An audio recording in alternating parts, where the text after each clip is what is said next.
श्री सत्यनारायण व्रत कथा। एक समय नैमिषारण्य तीर्थ में शौनक आदि सभी ऋषियों तथा मुनियों ने पुराण शास्त्र के वेता श्री सूत जी महाराज से पूछा, महामुनि, किस व्रत अथवा तपस्या से मनवांछित फल प्राप्त होता है? उसे हम सब सुनना चाहते हैं। श्री सूत जी बोले, इसी प्रकार देवर्षि नारद जी के द्वारा भी पूछे जाने पर भगवान श्री कमलापति जी ने उनसे जैसा कहा था उसे कह रहा हूँ। आप लोग सावधान होकर सुने। एक समय योगी नारद जी लोगों के कल्याण की कामना से विविध लोकों में भ्रमण करते हुए पृथ्वी लोक में आए और यहाँ उन्होंने अपने कर्म फल के अनुसार नाना योनियों में उत्पन्न सभी प्राणियों को अनेक प्रकार के क्लेश दुख भोगते हुए देखा तथा किस उपाय से इनके दुखों का सुनिश्चित रूप से नाश हो सकता है। ऐसा मन में विचार करके वे विष्णु लोक को गए। वहाँ 4 भुजाओं वाले शंख चक्र गदा पद्म तथा वनमाला से विभूषित शुक्ल वर्ण भगवान श्री नारायण जी का दर्शन कर उन देवाधिदेव की वे स्तुति करने लगे। नारद जी बोले, हे वाणी और मन से परे स्वरूप वाले अनंत शक्ति संपन्न आदि मध्य और अंत से रहित निर्गुण और सकल कल्याणमय गुणों से संपन्न भक्तों की पीड़ा नष्ट करने वाले परमात्मन, आपको नमस्कार है। स्तुति सुनने के अनंतर भगवान श्री विष्णु जी ने नारद जी से कहा, महाभाग, आप किस प्रयोजन से यहाँ आए हैं? आपके मन में क्या है? नारद जी बोले, भगवान, पृथ्वी लोक में अपने पाप कर्मों के द्वारा विभिन्न योनियों में उत्पन्न सभी लोग बहुत प्रकार के क्लेशों से दुखी हो रहे हैं। हे नाथ, किस लघु उपाय से उनके कष्टों का निवारण हो सकेगा? यदि आपकी मेरे ऊपर कृपा हो तो मैं यह सब सुनना चाहता हूँ, उसे बताएं। श्री भगवान ने कहा, हे वत्स, संसार के ऊपर अनुग्रह करने की इच्छा से आपने बहुत ही अच्छी बात पूछी है। जिस व्रत के करने से प्राणी मोह से मुक्त हो जाता है उसे आपको बताता हूँ, सुने। हे वत्स, स्वर्ग और पृथ्वी लोक में दुर्लभ भगवान सत्यनारायण का एक महान व्रत है। आपके स्नेह के कारण इस समय मैं उसे कह रहा हूँ। अच्छी प्रकार विधि विधान से भगवान सत्यनारायण जी का व्रत करके मनुष्य शीघ्र ही सुख प्राप्त कर परलोक में मोक्ष प्राप्त कर सकता है। भगवान की ऐसी वाणी सुनकर नारद जी ने कहा, प्रभु इस व्रत को करने से क्या फल? प्रभु इस व्रत को करने का फल क्या है? इसका विधान क्या है? इस व्रत को किसने किया और इसे कब करना चाहिए? यह सब विस्तार पूर्वक बतलाइए। भगवान ने कहा, यह श्री सत्यनारायण जी व्रत दुख शोक आदि का शमन करने वाला, धन्य ध्यान की वृद्धि करने वाला, सौभाग्य और संतान देने वाला तथा सर्वत्र विजय प्रदान करने वाला है। जिस किसी भी दिन भक्ति और श्रद्धा से समन्वित होकर मनुष्य ब्राह्मणों और बंधु बांधवों के साथ धर्म में तत्पर होकर सायंकाल में भगवान श्री सत्यनारायण जी की पूजा करे, नैवेद्य के रूप में उत्तम कोटि के भोजनीय पदार्थ को सवाया मात्रा में भक्तिपूर्वक अर्पित करना चाहिए। केले के फल, घी, दूध, गेहूं का चूर्ण अथवा गेहूं के चूर्ण अभाव में साठी का चूर्ण, शक्कर या गुड़, यह सब योग सामग्री सवाया मात्रा में एक कर निवेदित करनी चाहिए। बंधु बांधवों के साथ श्री सत्यनारायण भगवान जी की कथा सुनकर ब्राह्मणों को भोजन कराना चाहिए। भक्तिपूर्वक प्रसाद ग्रहण करके नृत्य गीत आदि का आयोजन करें। तदंतर भगवान सत्यनारायण का स्मरण करते हुए अपने घर को जाएं। ऐसा करने से मनुष्य की अभिलाषा अवश्य पूर्ण होती है। विशेष रूप से कलयुग में पृथ्वी लोक में यह सबसे छोटा एवं सरल उपाय है। सूत जी ने कहा, हे ऋषियों, जिन्होंने पहले समय में इस व्रत को किया है उनका इतिहास कहता हूँ, आप सब ध्यान से सुने। सुंदर काशीपुरी नगरी में एक अनंत निर्धन ब्राह्मण रहता था। वह ब्राह्मण भूख और प्यास से बेचैन होकर पृथ्वी पर घूमता रहता था। ब्राह्मणों से प्रेम करने वाले श्री विष्णु भगवान जी ने ब्राह्मण को देखकर एक दिन बूढ़े ब्राह्मण का रूप धारण कर ब्राह्मण के पास जाकर आदर के साथ पूछा, हे विप्रदेव, तुम नित्य ही दुखी होकर पृथ्वी पर क्यों घूमते हो? तब उस ब्राह्मण ने कहा, मैं भिक्षा के लिए पृथ्वी पर फिरता हूँ। हे भगवान, यदि आप इससे छुटकारा पाने का कोई उपाय जानते हो तो कृपया कर मुझे बताएं। वृद्ध ब्राह्मण का रूप धारण किए श्री विष्णु जी ने कहा, हे ब्राह्मण, श्री सत्यनारायण भगवान मनवांछित फल देने वाले हैं, इसलिए तुम उनका पूजन करो। इससे मनुष्य सब दुखों से मुक्त हो जाता है। ब्राह्मण को व्रत का सारा विधान बताकर बूढ़े ब्राह्मण का रूप धारण करने वाले श्री भगवान जी अंतर्ध्यान हो गए। जिस व्रत को वृद्ध ब्राह्मण ने बताया है, मैं उसको अवश्य करूँगा। यह निश्चय कर वह ब्राह्मण घर चला गया। अगले दिन वह जल्दी उठा और श्री सत्यनारायण जी का व्रत करने का निश्चय कर भिक्षा मांगने के लिए चल दिया। उस दिन उसको भिक्षा में बहुत धन मिला, जिससे उसने पूजा का सामान खरीदा और घर आकर अपने बंधु बांधवों के साथ श्री सत्यनारायण जी का व्रत किया। इसके करने से वह ब्राह्मण सब दुखों से छुटकर अनेक प्रकार की सुख संपत्तियों से युक्त हुआ। तभी से वह विप्र हर माह व्रत करने लगा। इसी प्रकार सत्यनारायण जी के व्रत को जो शास्त्र विधि के अनुसार करेगा, वह सब पापों से छूटकर मोक्ष को प्राप्त होगा। आगे भी जो मनुष्य पृथ्वी पर श्री सत्यनारायण जी का व्रत करेगा, वह सब दुखों से छूट जाएगा। इस तरह नारद जी ने सत्यनारायण भगवान का कहा हुआ व्रत मैंने आपसे कहा। तब ऋषियों ने कहा, हे मुनीश्वर, संसार में इस विप्र से सुनकर किस किस ने इस व्रत को किया, यह हम सब सुनना चाहते हैं। श्री सूत जी ने कहा, हे मुनियों, जिस जिस प्राणी ने इस व्रत को किया है, उन सब की कथा सुनो। एक समय वह ब्राह्मण धन और ऐश्वर्य के अनुसार बंधु बांधवों के साथ व्रत पूजन कर रहा था कि उसी समय एक लकड़हारा आया। उसने लकड़ियां बाहर रख दी और विप्र के घर में चला गया। प्यास से व्याकुल लकड़हारे ने विप्र को व्रत करते देखा। वह प्यास को भूल गया। उसने उस विप्र को नमस्कार किया और पूछा, हे विप्र, आप यह किसका पूजन कर रहे हो? इस व्रत से क्या फल मिलता है? कृपया करके मुझे बताएं।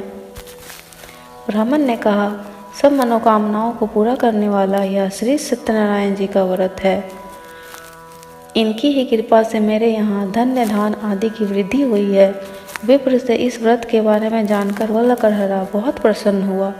भगवान का चरणामृत ले और भोजन करने के बाद वह अपने घर को चला गया। अगले दिन लकड़हारे ने अपने मन में संकल्प किया कि आज ग्राम में लकड़ी बेचने से जो धन मिलेगा, उसी से भगवान सत्यनारायण जी का उत्तम व्रत करूँगा। मन में ऐसा विचार कर वह लकड़हारा लकड़ियाँ अपने सिर पर रखकर जिस नगर में धनवान लोग रहते थे वहाँ गया। उस दिन से उसे उन लकड़ियों के चौगुने दाम मिले। वह बूढ़ा लकड़हारा अति प्रसन्न होकर पक्के केले, शक्कर, शहद, घी, दूध, दही और गेहूं का चूर्ण इत्यादि श्री सत्यनारायण भगवान के व्रत की सभी सामग्री लेकर अपने घर आ गया। फिर उसने अपने बंधु बांधवों को बुलाकर विधि विधान के साथ भगवान का पूजा और व्रत किया। उस व्रत के प्रभाव से वह बूढ़ा लकड़हारा धन पुत्र आदि से युक्त हुआ और संसार के समस्त सुख भोग कर वैकुंठ को चला गया। श्री सूत जी ने कहा, हे श्रेष्ठ मुनियों, अब एक और कथा कहता हूँ। पूर्व काल में उल्कामुख नाम का एक बुद्धिमान राजा था। वह सत्यवक्ता और जितेंद्रिय था। प्रतिदिन देव स्थानों पर जाता तथा गरीबों को धन देकर उनके कष्ट दूर करता था। उसकी पत्नी सुंदर और सती साध्वी थी। भद्रशिला नदी के तट पर उन दोनों ने श्री सत्यनारायण भगवान जी का व्रत किया। साधु नामक एक वैश्य राजा को व्रत करते देख उनसे पूछने लगा, हे राजन, भक्ति युक्त चित्त से यह आप क्या कर रहे हैं? मेरी सुनने की इच्छा है। तब महाराज उल्कामुख ने कहा, हे साधु वैश्य, मैं अपने बंधु बांधवों के साथ संतान की प्राप्ति के लिए महाशक्तिमान सत्यनारायण भगवान जी का व्रत व पूजन कर रहा हूँ। उसने कहा, हे राजन, मुझे भी इसका सब विधान बताइए। मैं भी आपके कथा अनुसार इस व्रत को करूँगा। मुझे कोई संतान नहीं है। विश्वास है कि इससे निश्चय ही मेरे यहाँ भी संतान होगी। राजा से सब विधान सुन व्यापार से निर्वित हो वह वैश्य खुशी खुशी अपने घर आया। वैश्य ने अपनी पत्नी लीलावती से संतान देने वाले उस व्रत का समाचार सुनाया और प्रण किया कि जब हमारे यहाँ संतान होगी तब मैं इस व्रत को करूँगा। एक दिन उसकी पत्नी लीलावती संसारिक धर्म में प्रवृत्त होकर गर्भवती हो गई। उसने एक सुंदर कन्या को जन्म दिया। कन्या का नाम कलावती रखा गया। इसके बाद लीलावती ने अपने पति को स्मरण दिलाया कि आपने जो भगवान का व्रत करने का संकल्प किया था, अब आप उसे पूरा कीजिए। साधु वैश्य ने कहा, हे प्रिय, मैं कन्या के विवाह पर इस व्रत को करूँगा। इस प्रकार अपनी पत्नी को आश्वासन दे वह व्यापार करने चला गया। काफ़ी दिनों पश्चात वह लौटा तो उस नगर में सखियों के साथ अपनी पुत्री को खेलता देखा। वैश्य ने तत्काल कलावती के लिए कोई सुयोग्य वर की तलाश की। कंचन नगर के एक सुयोग्य वणिक पुत्र से अपने बंधु बांधवों सहित प्रसन्नचित होकर अपनी पुत्री का विवाह उसके साथ कर दिया। वैश्य विवाह के समय भी सत्यनारायण भगवान का व्रत करना भूल गया। इस पर सत्यनारायण भगवान की लीला हुई। अपने कार्य में कुशल साधु नामक वैश्य अपने जमाता सहित नाव को लेकर व्यापार करने के लिए समुद्र के समीप स्थित रत्नसारपुर नगर गया। दोनों ससुर जमाई राजा चंद्रकेतु के नगर में व्यापार करने लगे। एक दिन भगवान सत्यनारायण जी की माया से प्रेरित एक चोर राजा का धन चुराकर भागा जा रहा था। राजा के दूतों को अपने पीछे आते देखकर चोर ने घबराकर राजा के धन को उसकी नाव में रखकर भाग गया, जहाँ ससुर जमाई थे। जब राजा के धन को उनकी नाव में रखा देखा तो पकड़कर राजा के समीप जाकर बोले, हम ये 2 चोर पकड़कर लाए हैं, आप आज्ञा दें। राजा ने कारागार में डालने की आज्ञा दे दी। इस प्रकार राजा की आज्ञा से उनको कठिन कारावास में डाल दिया गया तथा उनका धन भी ले लिया गया। सत्यनारायण भगवान जी की लीला के अनुसार साधु वैश्य की पत्नी लीलावती व पुत्री कलावती भी घर पर बहुत दुखी हुई। उनके घर में रखा धन चोर ले गए। एक दिन शारीरिक व मानसिक पीड़ा तथा भूख प्यास से अति दुखित हो भोजन की चिंता में कलावती एक ब्राह्मण के घर गई। उसने श्री सत्यनारायण भगवान का व्रत होते देखा। उसने कथा सुनी तथा प्रसाद ग्रहण कर रात को घर आई। माता ने कलावती से पूछा, हे पुत्री, तू अब तक कहाँ रही? वह तेरे मन में क्या है? कलावती बोली, हे माता, मैंने श्री सत्यनारायण भगवान का व्रत होते देखा है।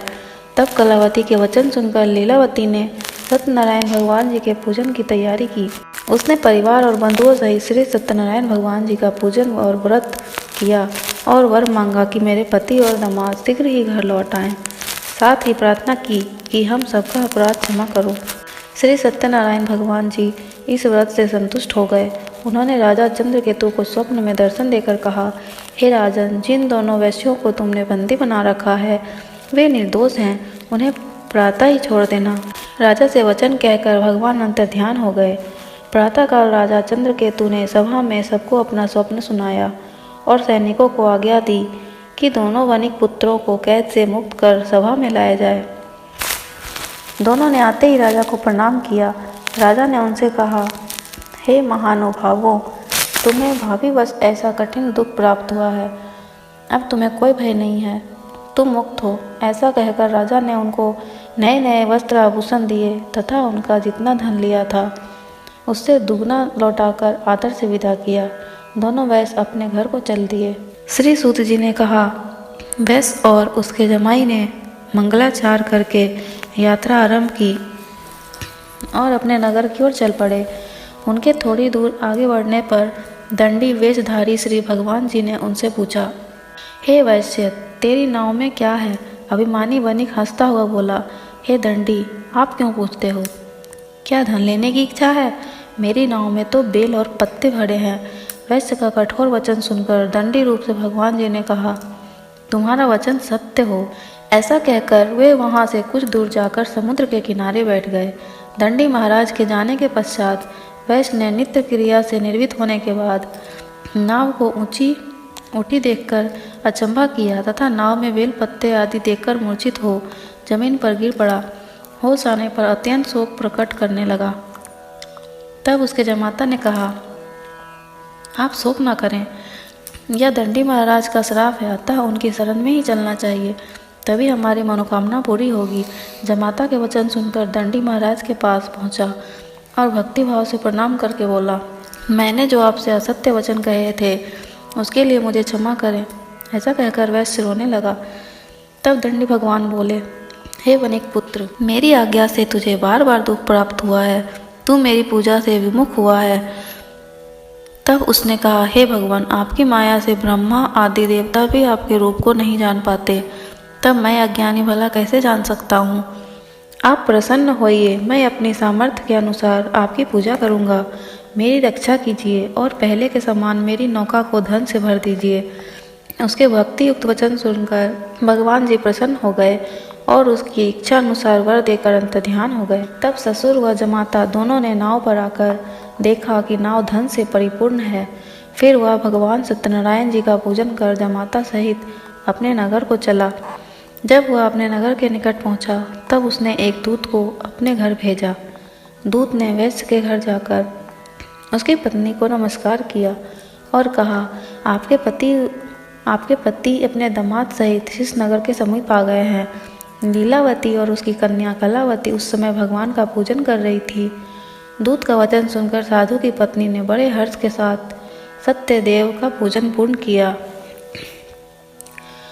और अपनी पुत्री से कहा, मैं अपने पति के दर्शन को जाती हूँ, तू भी कार्य पूर्ण कर शीघ्र आना। परंतु कलावती पूजन व प्रसाद छोड़कर अपने पति के दर्शन के लिए चली गई, परंतु उसको पति का दर्शन प्राप्त नहीं हुआ। नौका को डूबा हुआ तथा कन्या को रोती हुई देख वैश्य दुखित हो बोला, हे प्रभु, मुझसे या मेरे परिवार से जो भूल हुई हो उसे क्षमा करो। उसके दीन वचन सुनकर सत्यदेव भगवान प्रसन्न हो गए। आकाशवाणी हुई, हे वैश्य, तेरी कन्या प्रसाद छोड़कर आई है, इसका पति अदृश्य हुआ है। यदि वह घर जाकर प्रसाद खाकर लौटे तो इसका पति अवश्य मिलेगा। आकाशवाणी सुनकर कलावती ने घर पहुंचकर पूजन कर प्रसाद खाया और फिर आकर अपने पति के दर्शन किए। तत्पश्चात वैश्य ने वही बंधु बांधवों के सहित सत्यदेव का विधिपूर्वक पूजन किया। इस लोक का सुख भोगकर अंत में स्वर्ग को गया।